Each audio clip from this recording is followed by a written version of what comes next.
That is a great question. I have recently retired as a superintendent of the Auburn-Washburn School District, and certainly running for an office was not on my radar screen. I was going to do a lot more volunteering. I serve on 4 boards, and I'm a member of Rotary, and so I was going to use this as my opportunity to get just more actively involved in the day-to-day volunteering of those organizations. But you know, I've been a public servant for 40 years, and I see running for office as just being another extension of being able to serve the public. I've been very concerned about some of the policies and practices and bills and statutes that have been addressed at the state level over the last several years. And I just think that there's got to be an opportunity for more common sense to prevail at the State House, and frankly, that's pretty much what I'm known for. I'm a no-nonsense kind of person. I'm a consensus builder. I'm a lifelong learner. I want to understand the issues, and I want to represent the people of the 52nd District in a very comprehensive way. And by that I mean, you know, I've always been visible in the community, and I've always been held to a pretty high standard of accountability. I've always been someone that people know. I've never had an unlisted phone number. People know where I live. And I just think that to be a representative, you need to be able to give people a voice. And I just feel that our ordinary Kansans have not necessarily felt like they are being represented adequately. And by adequately, I guess I would mean responsibly and responsively. People aren't asking them their opinions and getting feedback from them. And so for me, I am absolutely committed to being an advocate for the families and the constituents and the residents that live in the 52nd District, but also bringing some common sense to the legislative process. I just think that's absolutely critical.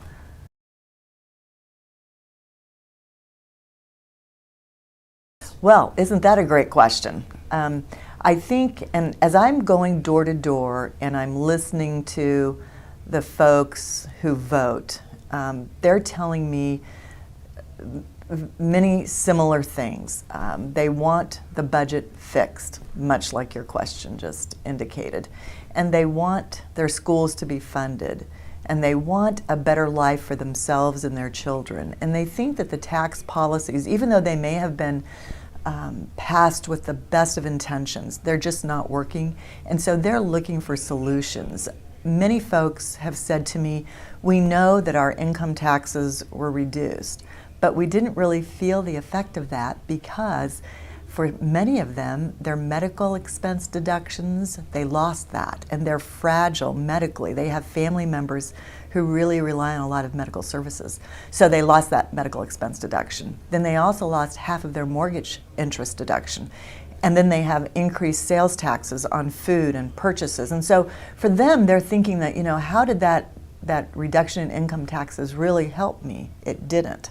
And then, of course, you know, they read a lot about the tax exemptions for the 330,000 entities, businesses and individuals in Kansas, and they think that's not fair. And so for most of them, it's, can you please do something about the tax policy? It's not working. And if you can fix the tax policy, that should then help generate more revenue to fix the state's budget.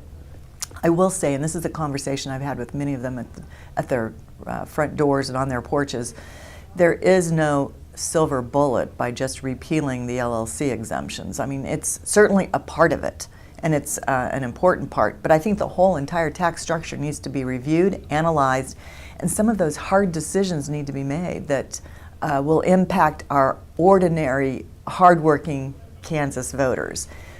The other thing that many of them are concerned about is that people aren't listening to them, which I talked about a little bit earlier.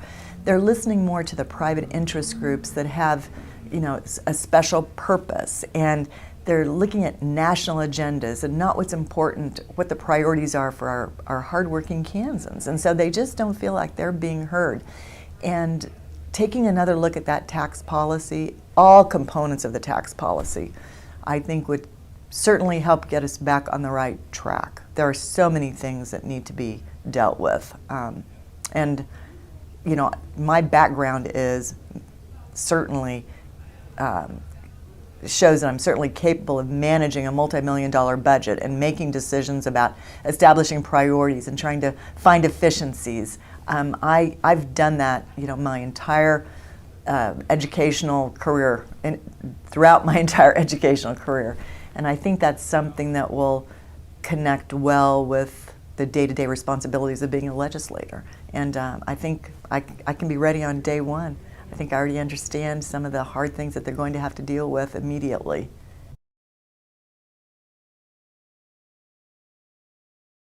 Well, I think without a doubt it's creating an atmosphere of trust at the State House, because I really believe that there are people who are sitting in the homes of the 52nd District thinking, nobody cares about me, nobody's listening to me.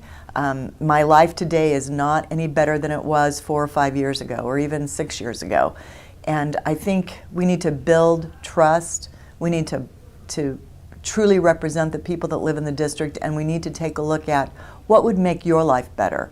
What is it you need? What is it you want for yourself and your children? And what I'm hearing, and I think I've known this all along, and most of us would agree, you want something better for your children. And you want them to be able to have opportunities, and you want economic growth, and you want a great life for your family. And to be able to do that, we need to step back and take a look at some of our public services that aren't being funded. It's not just the fact that the state continues to sweep and borrow and transfer funds to fill the budget hole. It's the fact that when they do that, they're eliminating some very important programs and projects and opportunities for people in our state and in the 52nd District. And so I think certainly budget issues are absolutely at the top of that ladder of the things that need to be fixed immediately. But to do that, you have to have people who are willing to work together to solve problems in a practical, reasonable way. I'm also hearing, as I'm going door to door, that our voters don't feel that people are making rational and reasonable decisions. And they're very, very, very tired of extreme policies and practices that seem to be more punitive than helpful. So the other thing I hear is, we have got to get our state back on track, but we also need to return to a time when Kansas was viewed as a great state. I don't know if you've ever read the book Good to Great, but Jim Collins talks about getting the right people on the bus, sitting in the right seats on the bus, and the bus going in the right direction. They want this bus turned around, and they want the right people sitting on that bus that they trust and that they know will make good decisions that will be beneficial to everybody in the state, not just a few select special interest groups. And so I think that would be extremely important, and I'm so willing to be that voice and to help them. One of the things when I'm talking to constituents and voters, they'll ask, what kind of a Republican are you? And so I always tell them, here's the kind of a Republican I am. I'm reasonable, rational, responsible, and responsive. And I will do my very best to represent you, because that's really the job of a legislator, to represent your constituents and to do good work for the state and for the betterment of our state. And right now I think folks are thinking that we're not moving forward, we're taking a giant step backward.